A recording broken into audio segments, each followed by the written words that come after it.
అధికారంలో ఉన్నా లేకున్నా తెలంగాణ అభివృద్ధికి కృషి చేస్తామని తెలిపారు మాజీ మంత్రి కేటీఆర్. ఇంగ్లాండ్లో తెలుగు ఔత్సాహిక పారిశ్రామికవేత్తలతో భేటీ అయిన సందర్భంగా కేటీఆర్ ఈ విషయాన్ని ప్రకటించారు.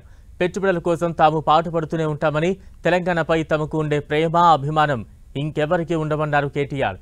గత సర్కార్ విధానాలతోనే తెలంగాణ పెట్టుబడుల హబ్గా ఎదిగిందని, తెలంగాణలో ఇన్వెస్ట్ చేసేందుకు వచ్చే వారికి సహకారం అందించాలని కేటీఆర్ సూచించారు.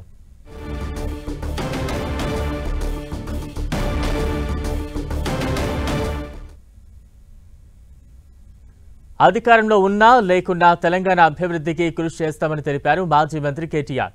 ఇంగ్లాండ్లో తెలుగు ఔత్సాహిక పారిశ్రామికవేత్తలతో భేటీ అయిన సందర్భంగా కేటీఆర్ ఈ విషయాన్ని ప్రకటించారు. పెట్టుబడుల కోసం తాము పాటుపడుతూనే ఉంటామని, తెలంగాణపై తమకు ఉండే ప్రేమ, అభిమానం ఇంకెవరికీ ఉండవన్నారు కేటీఆర్. గత సర్కార్ విధానాలతోనే తెలంగాణ పెట్టుబడుల హబ్గా ఎదిగిందని, తెలంగాణలో ఇన్వెస్ట్ చేసేందుకు వచ్చే వారికి సహకారం అందించాలని కేటీఆర్ సూచించారు.